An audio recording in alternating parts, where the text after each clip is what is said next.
Hello, everybody. Today I am sitting down with Ryan Parrott to discuss his indie sensation, Rogue Sun. Ryan, I know we had a hard time getting this scheduled, but I'm glad we got it eventually because I am ready to just geek out on you. Yes, my 2017 laptop made this very, very difficult. So yeah, I like trying to make these calls as hard as possible. So yeah, but it's a pleasure. Thank you for being so patient. No, and thank you for making the time in the first place. But I want to hop right into things because you have one of the most unique comic book origin stories as far as getting into the industry. So I know I've heard the story, but for my audience that might not have, can you tell me about meeting Kyle in college and how he kind of like pried open the door before you burst in with your own stuff?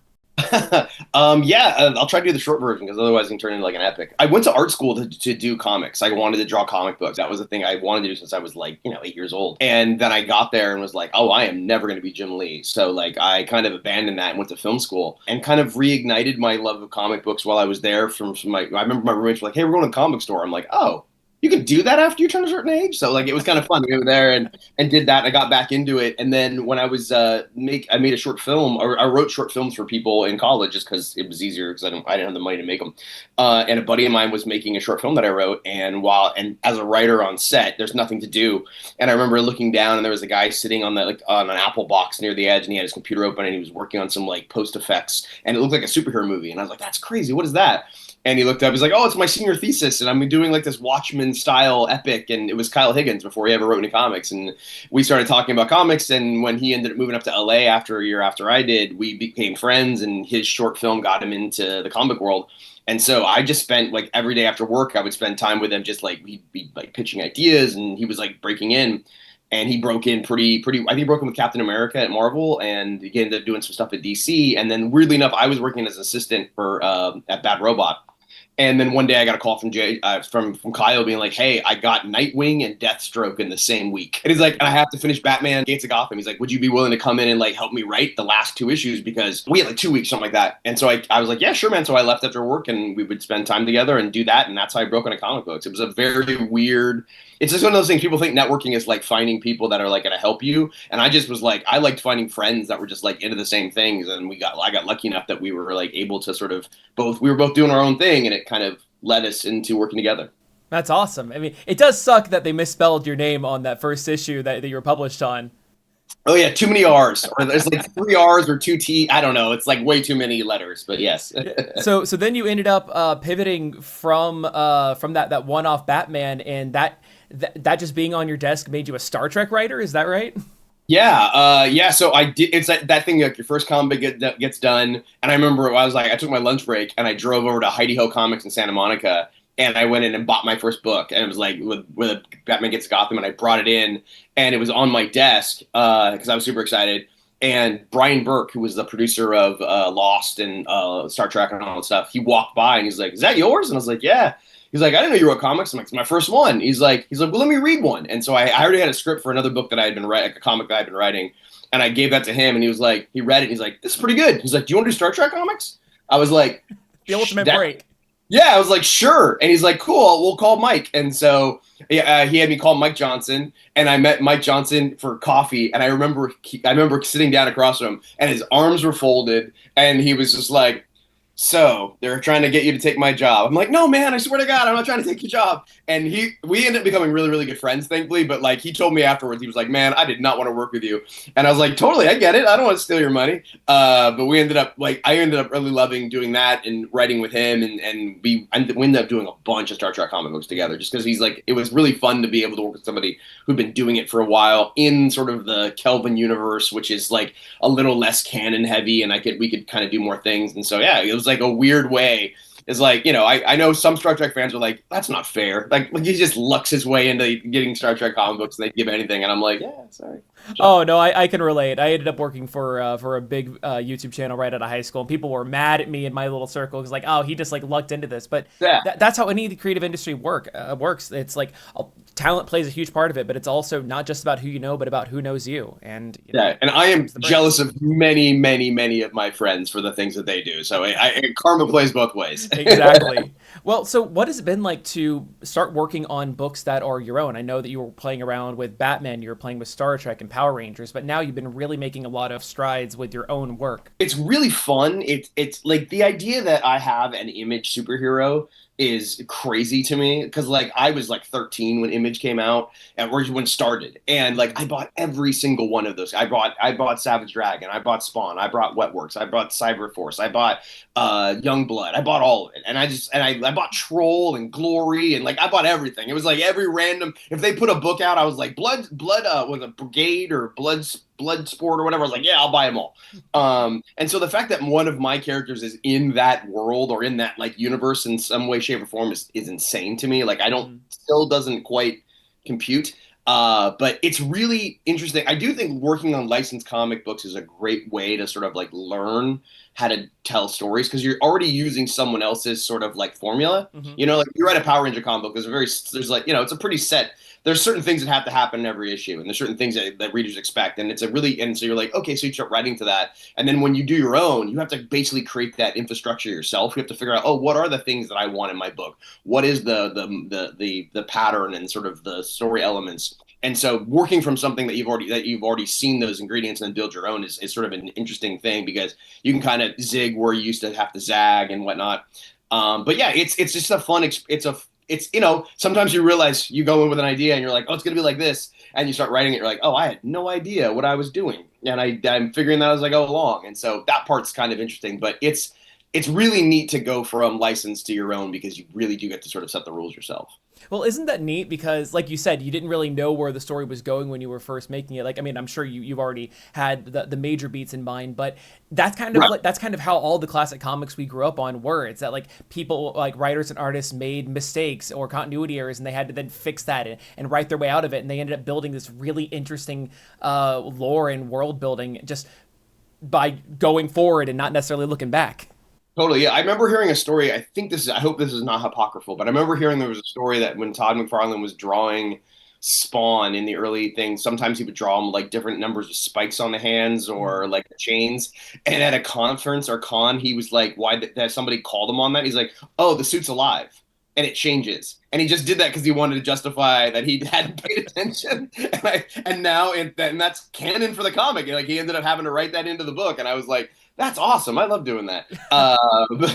But yeah, it's a little that way. But you know, to be fair, like one thing I have realized, and I think it's even every book, every licensed book I've worked on, any major one of the DC book, it's like the story. If you do a story long enough, it does eventually evolve beyond kind of what you Hmm. expect when you went in. At least it should. Maybe for other writers that like when they go in, it's exactly what they intended it, and they execute the plan the way they intended and stuff. But I've discovered that when you write, like especially we're on issue what 30 of Rogue Yeah, Sun. that's It's like insane.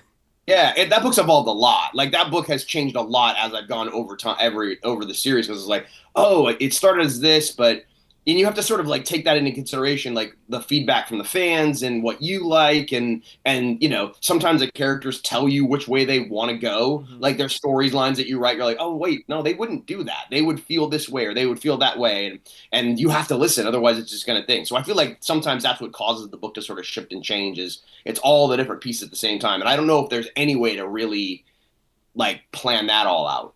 Well, is there anything that really stands out where the book has evolved in a way that you haven't expected that you're really pleased with? For Rogue Sun, there was a point where I had like planned out a certain thing to happen. I don't want to give it away because we're going to still do it. We're going Okay. to do something. Yeah. So I can't say the exact thing, but I'll talk Okay. around Cool. it. Cool. Cool. There was a big thing that we were going to do at like a certain point, and the book sales were like not quite at.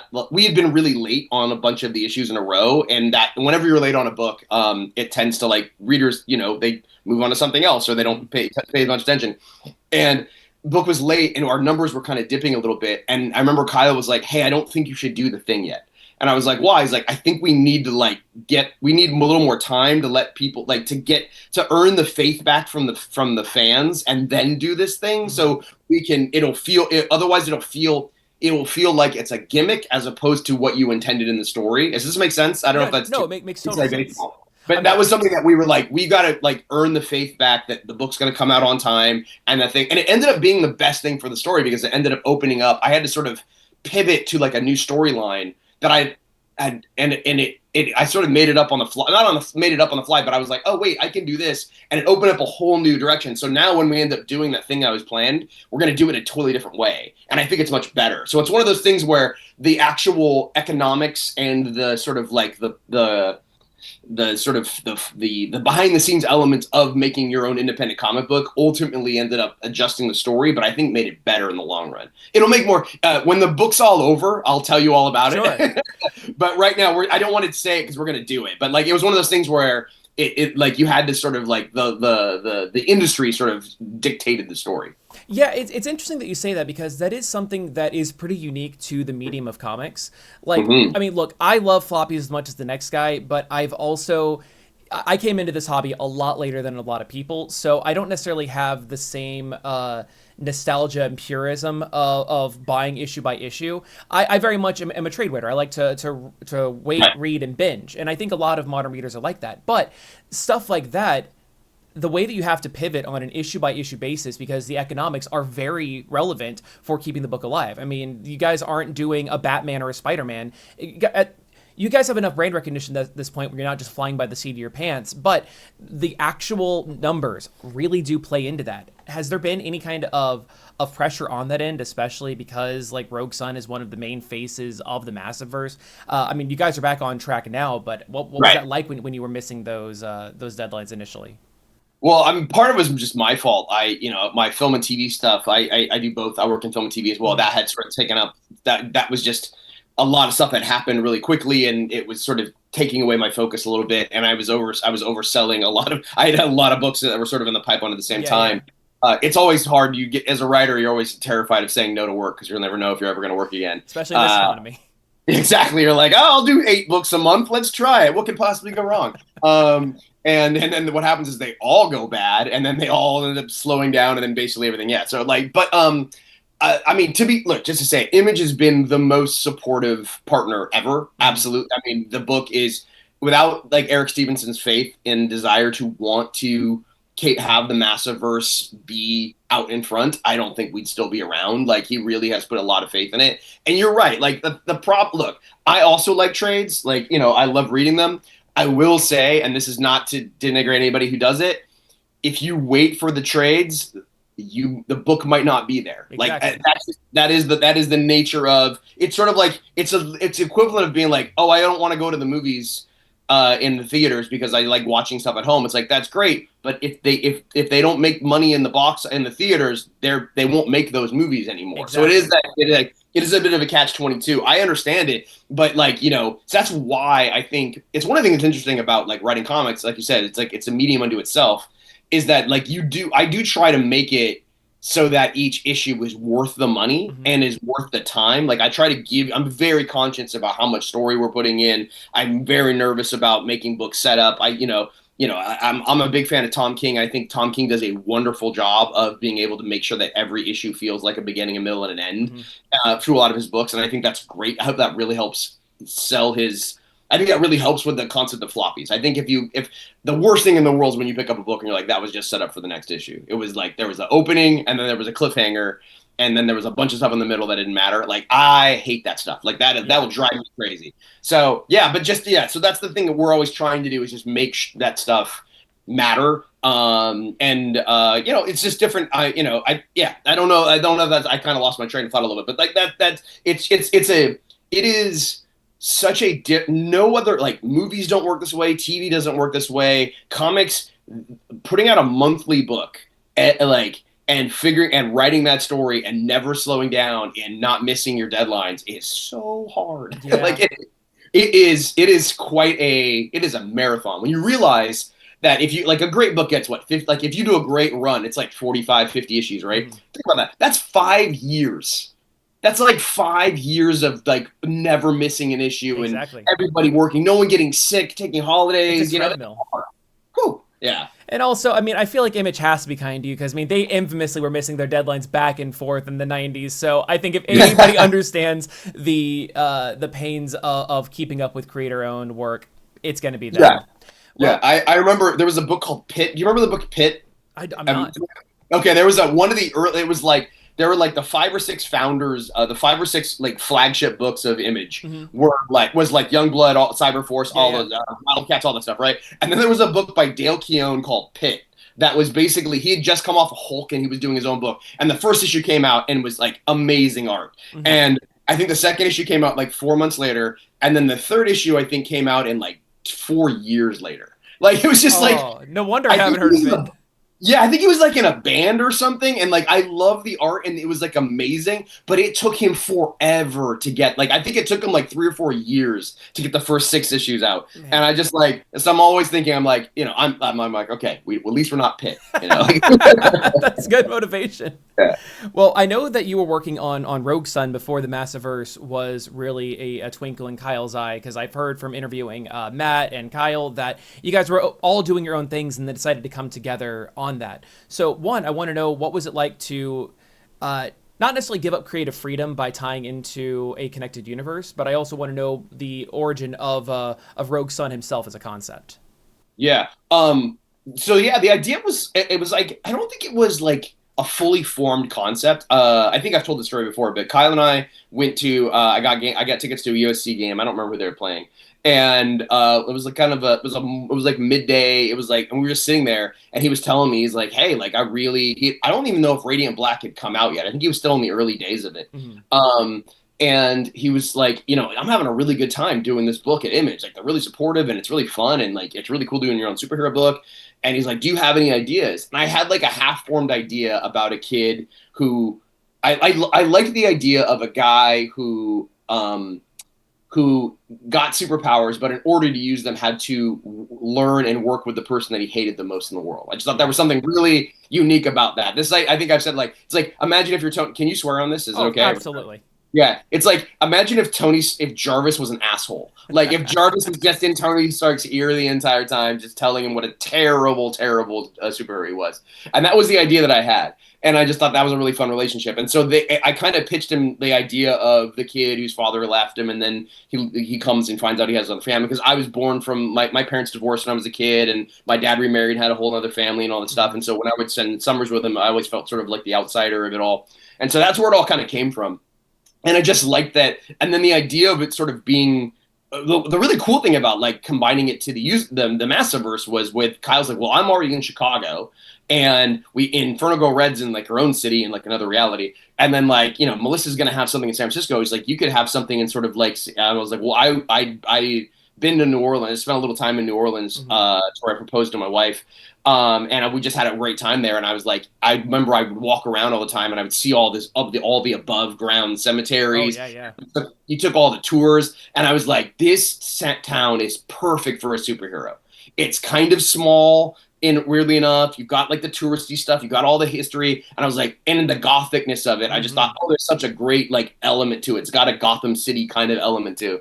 And so yeah, that was where I was like, I want to do it in New Orleans. And that's where it all came from. And then what I loved about being in the Massiverse was like Kyle had already he'd already bashed through that wall, right? He'd already created his own superhero comic book. And so when I got to do mine, he was like, let me explain to you all the mistakes that I made so you don't make them this time. And so we were able to I was able to sort of draft on his success and sort of and sidestep some of the mistakes and stuff that he had learned through the growing pains. So like I don't think I would never have been able to do Rogue Sun without Kyle and and Michael and everybody involved in the Massiverse, because it really is the best thing you can do when you make comic books is find other people to make friends you can make them with, because man, comics are hard and they can be Mm-hmm. really, really isolating. But yeah, like it's so fun to be able to actually have this group that you can call and have like story notes. Like Kyle and I are working on we had an issue with a cover the other day that I was like, I love it. He's like, that's crap. We're not doing that cover.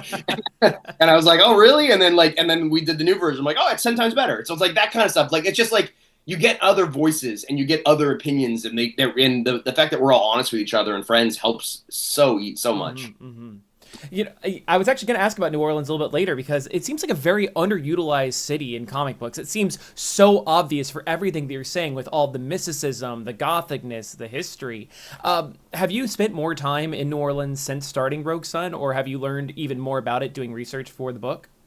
Research of the book, absolutely. I had a few. I remember I had a few people like fans reach out and be like, "Hey, like they wouldn't say it that way," and I'm like, I know, I'm sorry." But no, I spent so my wife was a writer and preacher, and so she was there, and so I would fly out. She was like, "Hey, I'm shooting my episode here," and I was my TV room was like kind of done at the time.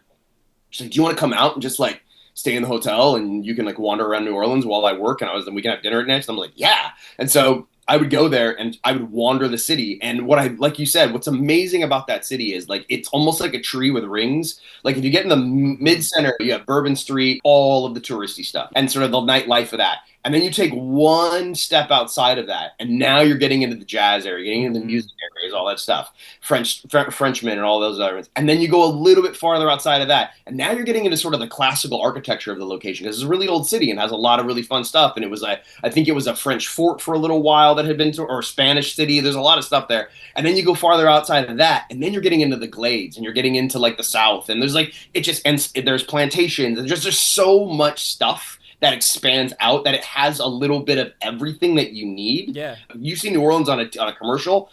No, there's no other city that has those like that has the scaffolding and the balconies and like the architecture. It's such a very unique place, and totally underutilized. So personally, I love the jerk characters. Like Booster Gold is my all-time favorite superhero. Guy Gardner is my favorite Green Lantern, and I think Dylan absolutely hits that trope to a T. What about that archetype really appeals to you as a writer? One, it's just more fun to write. I remember, like somebody said, I think it was Kyle or something. We were talking about superheroes, and he was like, "Look, he's like, you got to figure out a way to make your character. If you're bringing a new character into the fold, you got to figure out a way to make them different than like he can't be Peter Parker. He can't be Dick Grayson. He can't be that kind. If he's that age or that area, it's like you can't do that. Otherwise, people are going to go just read the characters they already know. They're already going to go do that. So you have to come in with something different."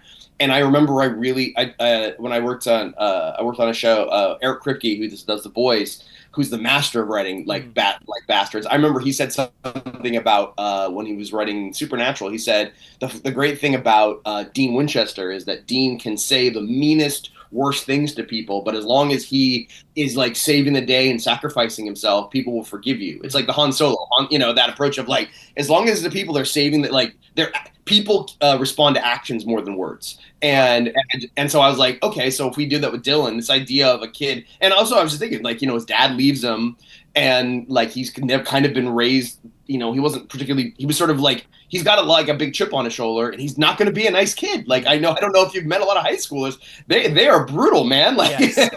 And so I was a nanny for a few years, so I had some harsh stuff said to me, and so I was like, I really liked writing that stuff. So that was the idea, and also I just think it also gives you a place to arc. I think in the way that comics have as all in media and entertainment has changed, we've gone from sort of like episode of the week to more of a serialized style and story. I think everybody wants a little bit more of a longer bend to the story. And I just thought, okay, well, if we start this kid off in a pretty rough place, it gives an opportunity for him to grow and change and to ultimately become a better person. Maybe, or suffer a horrible tragic end. I haven't decided yet. Well, one of the things that I really appreciate about Dylan is that you write him as a teenager, and it's very obvious that he's not fully there yet. He's not a grown-ass adult. How are you able to channel that youthful energy into him and have all that insecurities? Where are you pulling the inspiration from on that to not feel very, how do you do, fellow kids? Yeah, exactly, yeah. Steve Buscemi will be appearing in one of the issues. Oh, good. Yeah. The insecurities are easy. I know I could write all those all day long. I just tap into what I'm doing. But I don't know. I'm sure if an actual 17-year-old read the book, they'd be like, this is not the way people talk. But I just try to like I was a nanny for a little while. I have 2 nephews. I do occasionally get lingo from them. Like dead ass was something I just recently learned how that means. Without sounding like a boomer. But like, yeah, I don't know.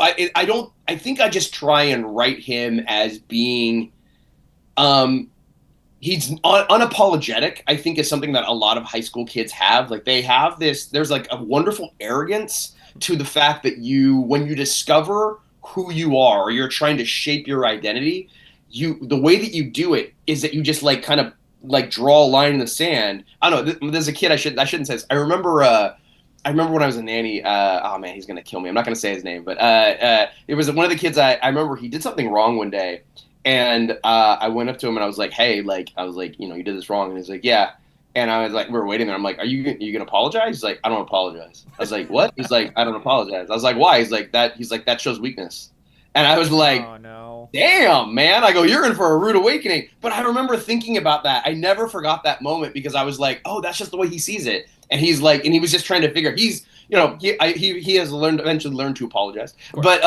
But I just thought there was something such an interesting concept about this. He was like 15 at the time, and seeing a 15-year-old going like, no, that's weakness. And I was like, oh wow, okay, that's a thing. And so I don't know. I just tried writing towards these kids who basically like think they know the way the world is. They have like very specific ways of like, oh yeah, so this, and this. And we all look at them as older people being like, you're so young, you have no idea. But they don't know that. And like they go through life in those early stages just sort of like white knuckling it a little bit. And so that's the way I write, Dylan. No, I mean, to not to talk about myself too much here, but my little brother just turned 18 and graduated high school, and it is really interesting watching him adapt to the world, thinking that he knew everything, and now suddenly he's in the adult world and he realizes he doesn't know anything at all. And Yeah. while yes, sometimes I can look like a bit of the cringy millennial older brother, it's been interesting watching that level of respect change as like, oh, my brother doesn't know anything. Okay, he might know some things, and I see a lot of mirrors in that with how Dylan is with his father. If that him begrudgingly going over time, sure, he doesn't want to listen to Depeche Mode right away, but maybe maybe this guy has a little bit of taste, and I've loved Yeah. watching their dynamic strengthen. I've really liked seeing how both these characters evolved. I love seeing how Marcus, how he's been letting some of those edges get sand off and learn to love his son in a way that he's never been able to show before. Yeah, yeah. Their relationship is it's been the most interesting. That's one of those things where like I had a very specific idea of what I wanted it to be like, but it has changed and evolved over time in even ways that I wasn't really 100% worried, like sure we're gonna do that. And like turning Ari into a Rogue Sun as well, Oh, I I want to think is talk about that later. Yes. yeah, that was the thing that we did that I was like, oh, this is going to make things really interesting because all of a sudden it made it. I like the moment where Marcus sort of like realized he's just like, oh, wow, the kid that I was sort of protecting from this world is going to step into that. And now Dylan and like, it's that thing where it's so this came from the nanny thing of it all. So both the boys that I were nannies for, they were both baseball players, Mm-hmm. both professional baseball players.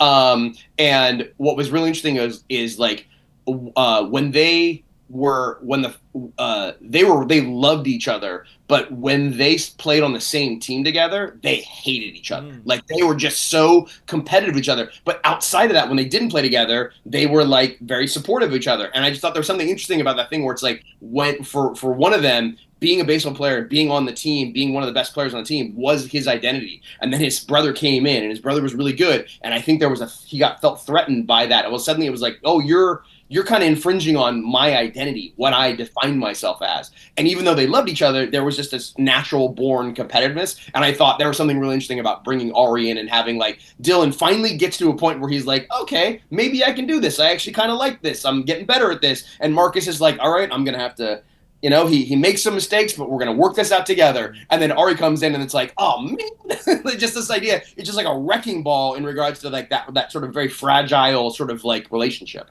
And I also love that Ari is a very different type of Rogue Sun as well. I mean, she has that kind of arrogance of adolescence that Dylan has, but in a different way. Like, because she very much sees herself as the smartest person in the room at all times. And watching her learn that a lot of Dylan's street smarts actually do come in handy whenever you're literally brawling. And it's been really interesting watching Dylan have to be like a hand-me-down mentor. He's hearing Marcus in his head, and then he has to then translate that out into his mouth in a way that she'll understand and respect. It's a very interesting game of telephone. Plus, with Caleb and all of his values and opinions of what a Rogue Sun should be.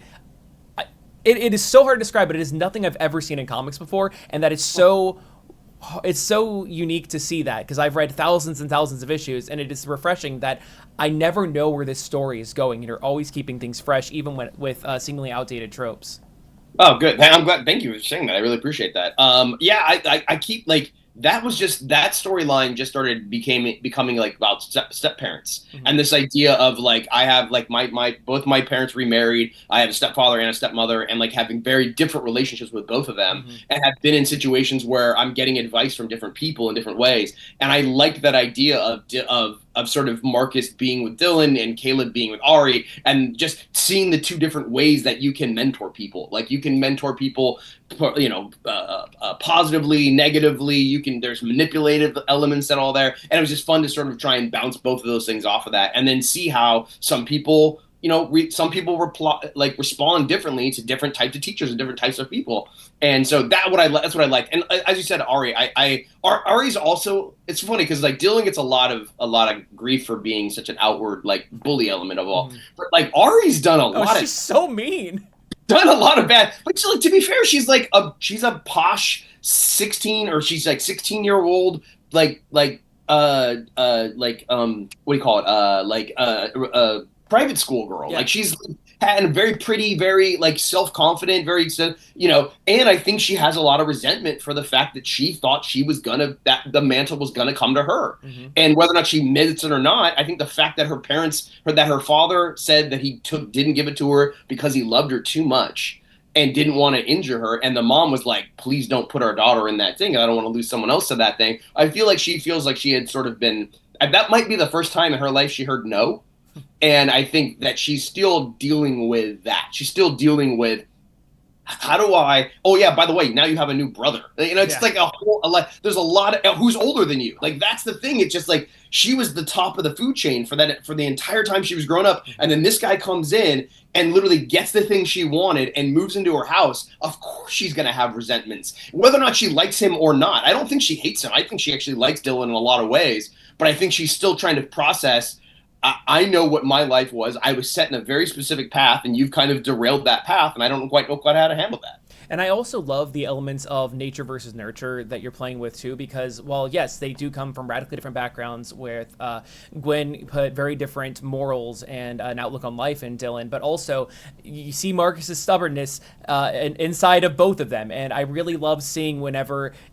Like these two are obviously related. Doesn't matter how different they are very much birds of a feather, and I've loved watching their dynamic grow as they both become Rogue and Knight's son.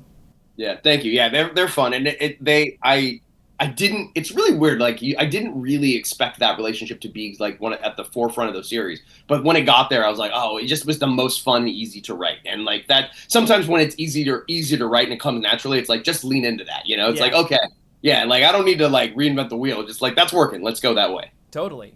Well, let's talk about the art for a bit because, I mean, Abel, you guys created Rogue Sun together, and I know that the origin story behind the design of Rogue Sun is kind of boring because he did it in one go, and it was good. Have you felt that in sync with the other design elements? Have there been any characters that you guys have had more back and forth on? And it really just seems like you guys are vibing on the same level. Abel is, I've worked with a lot of really, really great artists. I worked with Dan Mora and Simone DiMeo and Daniele Dinichilo. I always get his name misspelled. I apologize, Daniele. Daniele is like, I love him to death. What a great guy. The Italians, man, those names are hard. And they're coming into the comic scene with a vengeance. It's like the British invasion of the 80s, but now with the Italian Renaissance. It's been incredible. Oh, yeah. It's absolutely amazing. And I will say that I think Abel is my favorite designer I've ever worked with in regards to he has such a unique aesthetic. And I love that. And what I love is like, there's not a lot of back and forth. And I don't mean that it's not that I'm not picky. I'm very picky, but it's just like, I tell him the idea, I give him some concept stuff for it, and then he runs with it, and then he'll send something back, and I'm like, oh wow, we can do this, we can do this. We have a villain coming up for this next issue, for the Spawn issue, that I was like, well, I gave him the name. And then he sent this whole thing back, and it was funny.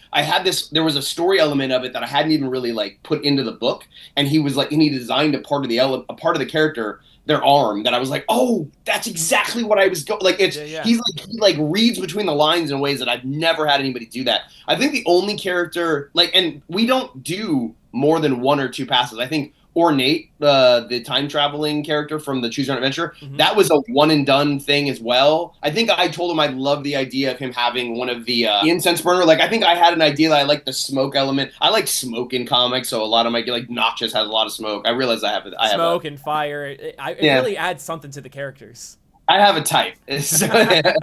Yeah, from for like almost all of them, it's all been very much like I just sort of tell him the name and he like runs with it. And I love that there feels to be like a like they're all unique and different, but there does feel like there's like a uniting theme amongst them all that I really like, and I think Hmm. that really helps. I think the only one that I was ever really picky about was Hellbent. And that one I literally was like, he should have a hood and he should have a thing. Like I was like, I'd seen that one in my head and I was like, I really specifically want it to be like this. But everything else, it's like 90% of it is Abel taking the concept or the name and like running with it and making it its own thing. And I don't think he's ever had a design that I didn't like, to be Yeah. fair. Yeah. One of the things that I really like about the Radiant Black series is that all of the villains do, because they all share the same technology, they all have the same looking vibe. But whereas what I really like about Rogue Sun is that none of the villains look like, and well, yes, they do have some of those overarching features. You have those elements that you play with again and again, like fire and smoke. I think you have the most creative rogues gallery, which probably makes sense for Rogue Sun, in the Massiverse. And I want to know which one has been your favorite. Oh, my favorite's the one that's coming up that we Okay. literally 32. Yeah, 32 is my favorite one so far. I I can just say it. I can do Okay. it. No one can stop me. No one can stop me. And this interview is probably going to come out a little bit later too, so it might already be Okay, out. good. Yeah, I'm drunk with power. But yeah, no. I mean, to be fair, like I think the thing that I ended up liking that I thought was really helpful, and I don't even think I meant to do at the time, was because I knew that it was going to be like a gothic superhero. I was like, let's ground our villains in supernatural characters that we've already seen and just try and find iterations off of those, right? So Hmm. we have like the witch, we have the vampire, we have the mummy, we have the sea creature, we have all those things. I just thought, oh, that's it. It'll give us a vocabulary that will be good because I was like I didn't want there to be robot villains and aliens and stuff like that. Not to say that he would never fight them, and Hmm. but that just felt like if Dylan, I mean if Radiant Black's going to have sort of that technological black hole sci-fi trope kind of elements, I was like let's figure out a way to differentiate ours, and so that's where it started. And so I just a lot of it has just been sort of like doing iterations off of like okay, what's the Invisible Man? What's a zombie type of villain? What's an evil preacher kind of like just idea of everything you'd seen in if you could see in a horror movie, if they could be if they could be like Freddy Krueger, then we would go that direction and then just Hmm. find a way to make them superheroes of that. But there's a character named Mr. Poe that shows up in 32 that is a cat. And that's all I'll say. You and your I have cats, man. I do love cats. I made one a Power Ranger. This one, it's funny. I'm a dog person too, which is even better. But there was I saw. I think I said this, I saw a video online of a guy who had a hoodie on backwards, and in the hoodie he had a little tiny kitten, and he was talking to the cat, and the cat turned around and slapped him in the face. And I said, I want to do a villain where the cat is in charge. Oh, And okay. that's the thing, and we came up with an origin story that had to do with it, and they are going to be the most ruthless villain on the entire book. I swear, we are doing stuff with that I was like, if you're gonna bring a cat in, they better be badass. They better be nasty. So I'm visualizing like a reverse Blofeld. yeah, a little bit, yeah, a little bit, yeah. Or ventriloquist, I think, is a nice way to think about it Ooh, too. okay. Yeah. I'm down for that. You All right. mentioned it earlier, but I want to hear more about the Choose Your Own Adventure comic because I think that that's one of the things that you can really only do with the medium of comic books that's been really fun, especially where you have to break that loop and deliberately disobey the orders to move forward. It's not something that hasn't been done before. We've seen it Yeah. with a Riddler comic, that Batman, and I think like a Batman Black and White, but still, I love it every time, and I especially love what it's done for Dylan's character because I've heard you say it before, but the reader isn't able to move on with their lives until Dylan is able to move on, and I love that metaphor. So, what was it like writing that and having to tie in all these loose ends to make the loop feel good but not too frustrating? And then also, are there any other ideas of pushing the medium in interesting ways that you are excited to play with in the future? Thank you. I appreciate that. No, I grew up on those books like everybody else. I loved them. I would go to I think I've read like 20 of them or whatever. They used to have them in the library out in my school, and I loved them.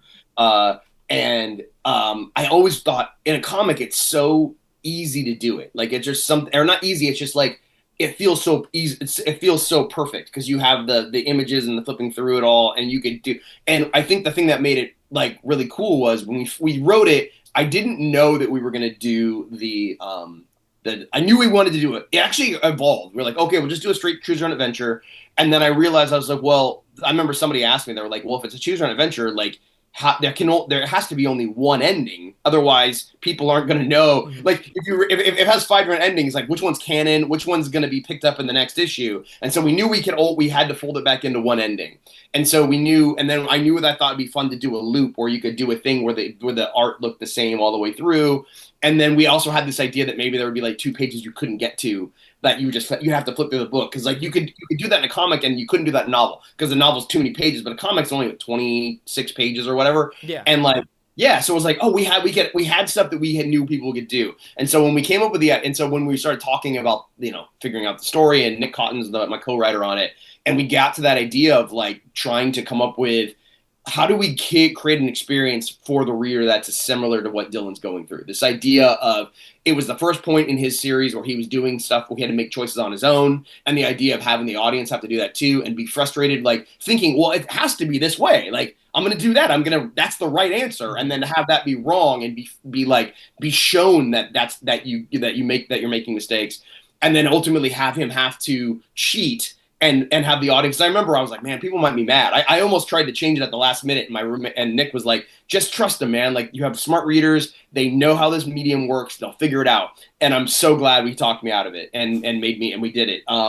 And I think that when you do a gimmick, I did a flip book issue later on. Yeah. When you do a gimmick, I think it works best when it's not just a gimmick. If you can figure out a way to connect it to the character and the journey they're going on, and you can use it as a way to explore those characters in a way that you wouldn't be able to do without the gimmick, that's when I think it really, really pops. And that's when I feel like the audience can, like, they feel that difference. I've had people who came up to me and said that Choose Your Own Adventure is their favorite issue of the book, of the series, because they're like, I felt exactly like Dylan did. I know what Dylan, I was frustrated like him. And then when I figured it out, I went, oh man, oh, okay. And they had the same relief that he did. And I think that's great. And when you can figure out ways to do that, that's great. There's a few other ideas. There's one that I've always wanted to do that I won't tell you because I'm trying to do it.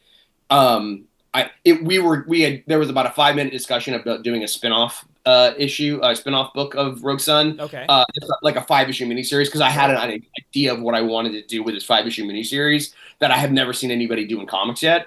I don't want to say it because I'm going to do it at some point. That sounds exciting.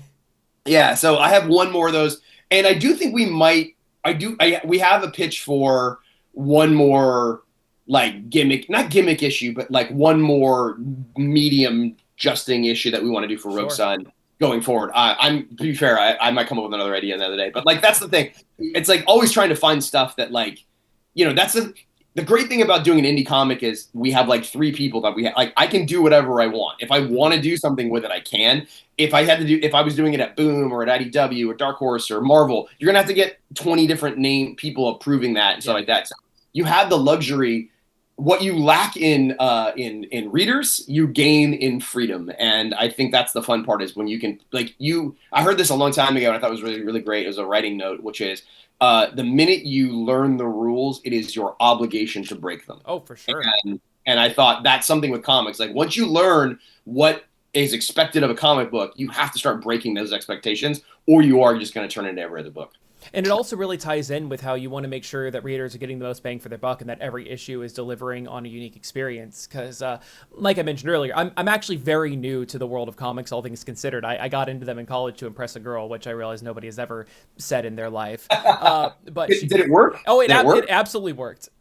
She got me on Batman Court of Owls, and I thought that the comic books were too outsider unfriendly with their continuity. But when I was reading this issue where Bruce is in the maze, and then suddenly you have to rotate dictate the book as he's descending into madness, that's what then sold me that comic books are a unique medium in and of themselves. So because that core experience, what made me a lifetime comic fan, I am a Yeah. sucker for, like, I didn't even realize the flip book was a flip book until I got to that halfway point. Blew my Oh, mind. cool. The Choose Your Own Adventure blew my mind, and I am Oh, very great. excited for this experimental miniseries too. Yeah. Well, I don't know if we're gonna do it. Oh, you got it. Come on. Yeah, I don't want to. I don't want to write checks we can't cash. But like, it was just an idea that we wanted to do. If it doesn't end up in Rogue Sun, I guarantee it'll be in another Okay. something else. Yeah. Well, as long as you play with it, because like from what I heard in another interview, that flip book was originally going to be a Two-Face story. So Yes, exactly. Yeah. it's great that those concepts can then be recycled for something later on and down the line that could even be better than what you originally planned them for. But Absolutely. Yeah. That's what happens a lot. I mean, the flip book thing was. I mean, even not to go off in Power Rangers. I remember the Death Ranger was something that like I had pitched. I pitched the Alpha One and Death Ranger had two things I'd pitched before I wrote a single issue of Go-Go. In the actual, I was like, these are characters I think we can bring in. I'd love to bring in the first Alpha unit if it's Alpha 5, who was Alpha 1. Sure. And then I was like, and I had this image of a Power Ranger helmet with skeleton teeth. And I was like, I really thought, because it was just such a neat like image of the metal mouth. And I was like, and I go, the Death Ranger is somebody who is tapped into the Morphin Grid in a way that's like, and I pitched both those, and then they just never found a way in. And then I remember right at the last minute, they were like, well, you got 12 issues left, and they were like, is there anything you've ever wanted to do? And I was like, let's do it. And that's how it worked. It was just like these things that I had sort of sitting in my back pocket that I hadn't found the right way to bring in. So sometimes you do that stuff and you find the perfect way, and sometimes they come up and find their own way into different books. Sure. Well, speaking of miniseries, one of the things that I love about like long-running superhero comics are those legacies that span centuries. And I love when we got into the Sunstone and got to experience and see all of the various Rogue Suns from throughout history. There are any opportunities to do a miniseries for one of their lives or like some flashback issues? I would love to see that mythology expanded out. We were gonna do it in. Kyle's gonna be so mad at me. We were gonna do it in 30 before we got approval on Medieval Spawn. There was another. We were gonna do one issue of like an entirely different Rogue Sun character that I really wanted to do. A previous iteration that you haven't seen in the books that hasn't been in there. I was like, I want to do this, and we broke it. It was like written. It was like we had it all outlined, and then we got approval that we could do Medieval Spawn. I was like, okay, we're doing that. And so it's in the but it was a modular one, so it just like it's not gone. It's just like it's literally right there. It's like right here. Oh, you can't tease me like that. No, yeah, it's in the notebook. But like, I would love to do some other ones because I have some ideas for some other fun. Spawn had like a really big impact on me as a kid. I loved Medieval Spawn. I thought that the character was so cool. All of a sudden, you're like, there's a Viking Spawn and there's like the Gunslinger Spawn. I love that you create a character that has a legacy element. Like I remember if you've ever read Matt Fraction, Mortal Iron Fist. Oh my god, it's so good. I love and it. It's that same thing. You wanted to read all of them. Like, please give me all the iterations of Iron Fist. And so I love that. So like I'm trying to find ways to bring more of that stuff into the book just because it's like it was like it's the Sunstone. It's been passed down for generations, and sometimes it's not always down the same family line. It's moved around a little bit. You know, I can't say that. Okay, fair enough. Yeah. But you're going to see there's more. I am very aware of that. I'm trying to maintain and give as much information about the history of the Sunstone whenever I feel like it's prudent to the story. Sure. And I love those little morsels. So we're getting pieces of the puzzle that we're slowly seeing what the actual image is. And I'm loving that. Great, now, thank you. You've mentioned Medieval Spawn a lot, so let's finally address the symbiotic elephant in the room. I want to know how that came to be, but also Medieval Spawn appearing in that Supermassive made a visceral moment for me. Not because like I wasn't excited about it, but because Medieval Spawn specifically was the centerpiece of the Todd McFarlane, Neil Gaiman controversy over Angela and all of that, and it made me worried that as much as I love the Massiverse, I am terrified that it'll end up going the route of the shared image universe, whereas we have creative differences and people take their ball and go home with it. I really hope that never happens. I really hope there's no falling out with you guys. But one, No. what is it like to work with a character that you've been really excited about?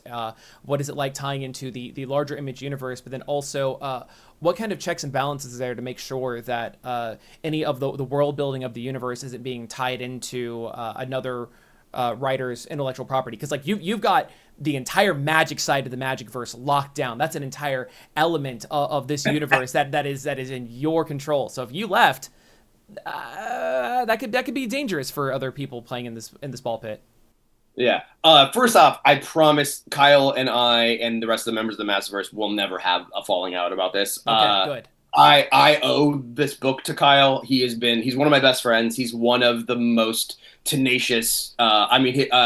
On the day that we're recording this, they just released Radiant Black number 36. It's the yellow one, and there's a whole QR code thing that he did for that. Like, I love the level of creativity and sort of man, he's pushing the bar of to do stuff with comic books and build a universe, and like I so respect that. And so we don't. I will never. This book doesn't exist without him, and it never will. So like I will. It'll never fall out from that regard. Sure.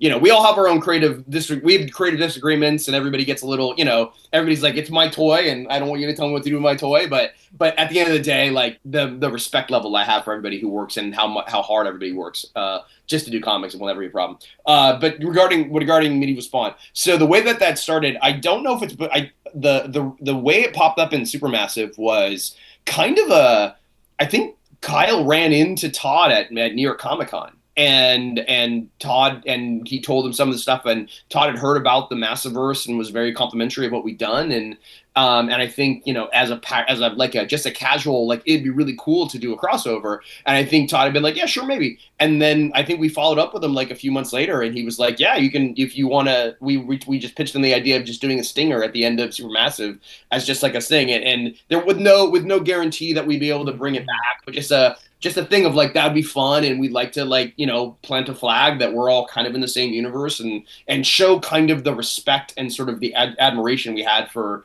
the original Image superhero universe. And because that without them, we're not doing this. Mm-hmm. And so I loved it, and I had wanted to do something. So when we created Medieval Rogue Sun, or the Night Sun, that was always on my mind. I was like, well, I've created this character. I've invested a lot in this character.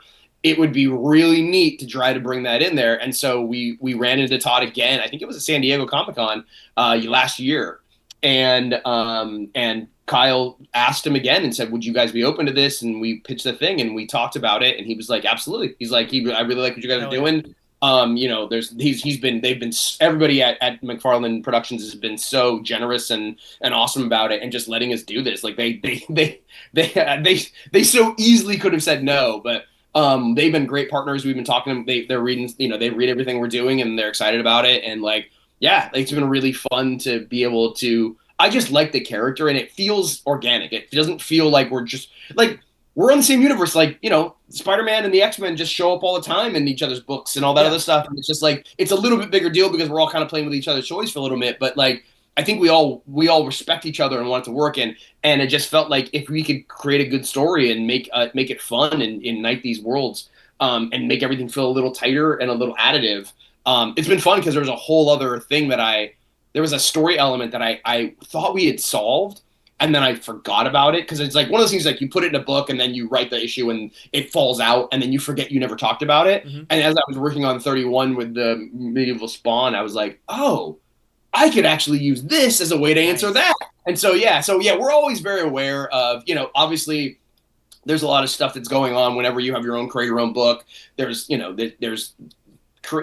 always going to be some frictions and stuff like that. I don't want to comment on the Neil Gaiman talk. I don't know anything about that outside of what the general knowledge is. But I've had nothing. Todd's been nothing but absolutely the most generous partner we could have, and so it's a dream come true. Like, I'm not gonna lie. Like, I was standing right here when we called and I danced around the room when we thought, yes, we could do it. Because I was like, and I called Kyle after. I was like, that happened. like he said yes, and they're like, yeah. I'm like, holy moly. So yeah, it's a huge deal for me. That's awesome. As long as the Massiverse is not going anywhere, as long as nobody's pulling out, good. I want to keep enjoying every single one of these books. That fills me with a lot of confidence.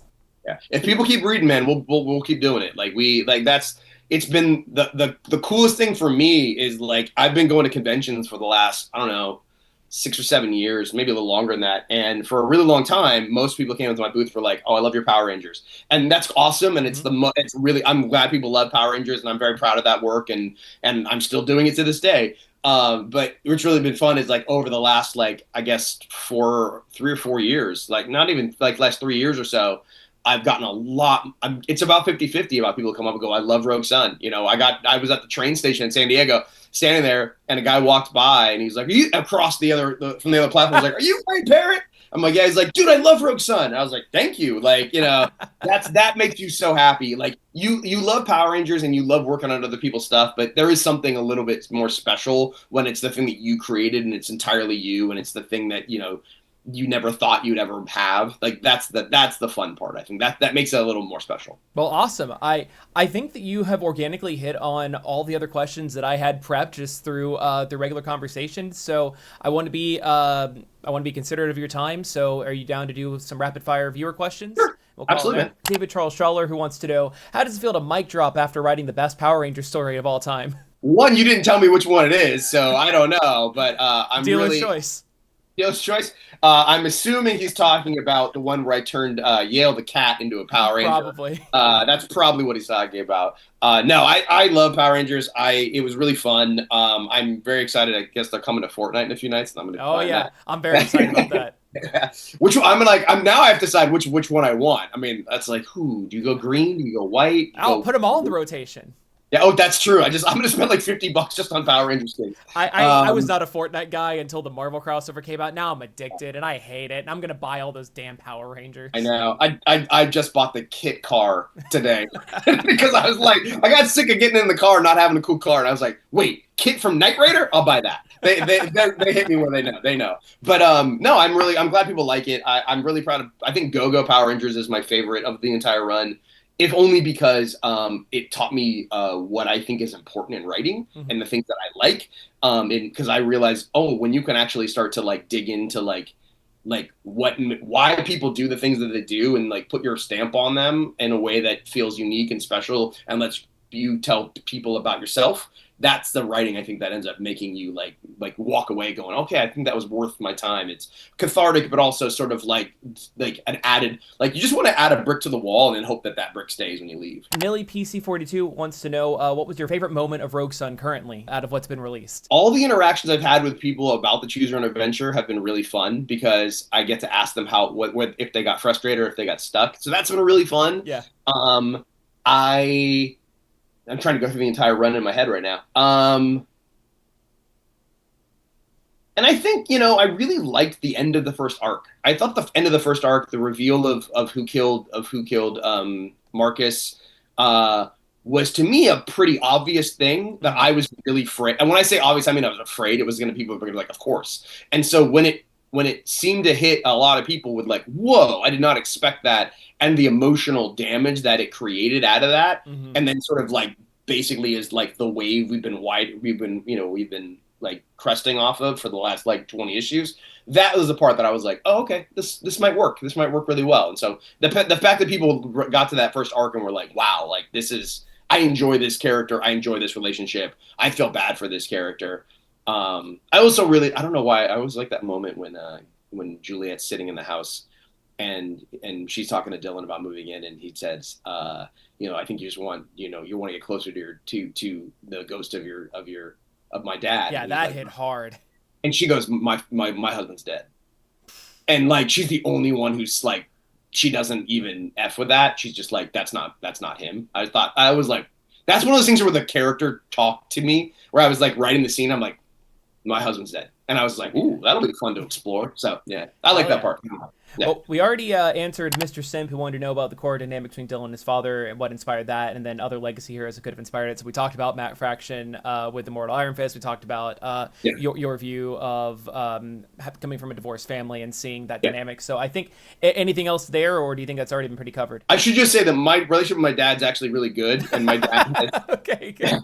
my dad has kind of read the book and been like, "Do you hate me?" I was like, "No, no, no, no, no, no, No, no." He no. might have been a little nicer to me in little league practice, but other than that, yeah, we're good. Yeah. I'm So glad to know that it didn't cause any family strife. It's also good that your dad is hyping you up and reading everything.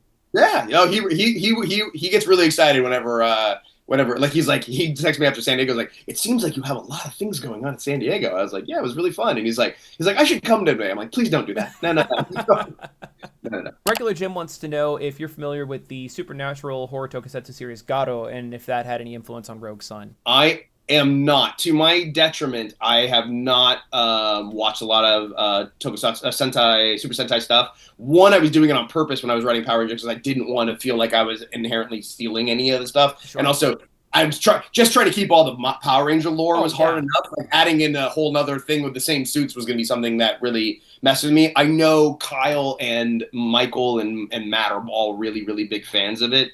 But I'm sure I'll get to it at some point, but I haven't watched a lot of it now. Sure, that makes sense.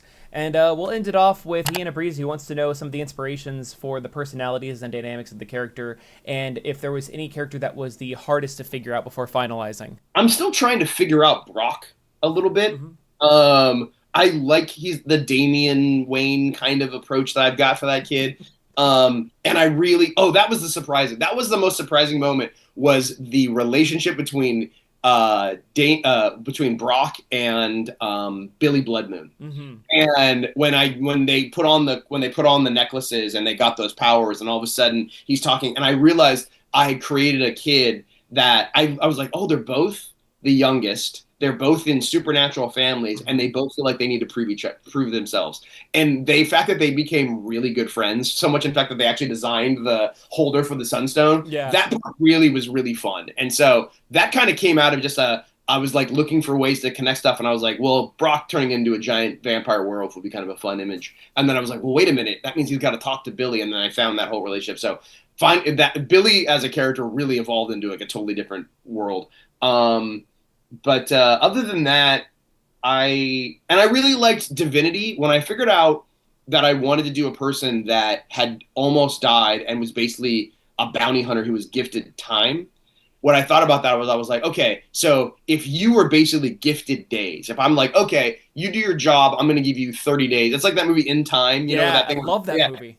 Yeah, that's a really fun concept. And I was like, what if supernaturally, if I'm like, okay, you go find a bad guy, I'm going to give you 3 months. And I was like, cool. And when I wrote that, I was like, if I knew that I was like that every hour, which I mean, guess to be fair, it's actually what's truly happening in our lives. We just don't know that. Is the idea that like you literally are like you've got 3 months right now and you're spending time. You would be the most impatient person in the world. Absolutely.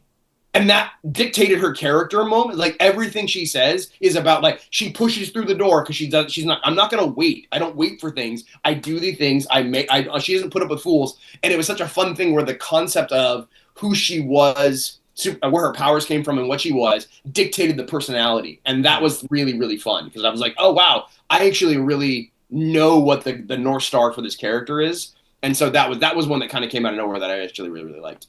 Okay, well, that's everything that I have. So thank you so much for sitting down with me. I am really excited. I mean, the way that you've been hyping up the next few issues makes me really, really excited to pick up the next one. And I'm very excited to see where these plans that you were teasing are going. So thank you. Thank you. I'm glad our schedules finally aligned and we can make this happen. Yeah, we figured out. We can talk again in a few years. Oh, sure.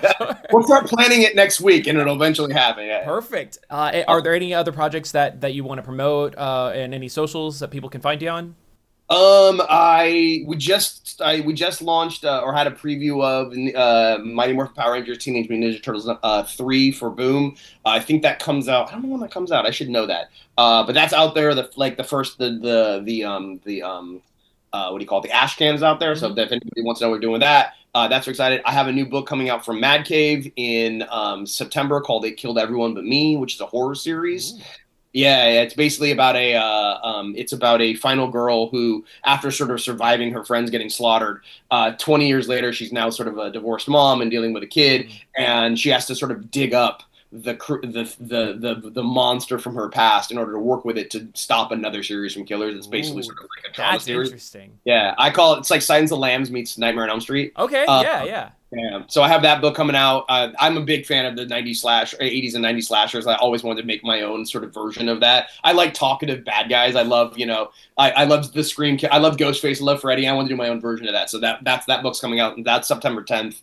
And that's pretty much it for now. And then yeah, Rogue Sun 30 with Medieval Spawn. Oh no, Rogue Sun 29 comes out next, and then Rogue Sun 30 comes out I think in like 2 months after that. So because we take off a month for the trade. But yeah, the really fun thing about the next arc and where we're going is it starts for like the last 30 issues. We've built a lot of characters, we built a lot of lore, and now I'm starting to fold things in. I'm not building out as much as I'm starting to sort of connect things, and I think you're going to start to feel there's an like a inevitable showdown that's starting to like build. Okay. Yeah, which is, and it felt like it was time to start, like, not just keep building out now. It's like I wouldn't need to start connecting these things. These things, there's some stuff that I've hinted at and some mysteries that we haven't explained that I know about that I'm like, it's about time. And so Yeah. those things are going to start to, yeah. So the next 6 issues or so, and I'm going to say thing on that one more thing. Issue 36 might end up being the best issue of the entire series. Okay, that is a high bar. I will mark that down to look out for the solicits on that. Yeah, hopefully. So. Okay. Well, anywhere anybody can follow you? Yeah, I'm on Blue Sky at that Ryan Parrott, 2 R's and 2 T's. I'm on Twitter also, but I don't post there as much. But Good. yeah, so yeah, Okay. Well, hey, thank you so much for sitting down with me, and I'm excited to catch up in the 4 years inevitably. We'll start awesome, planning man. next My week. pleasure. Let's do it.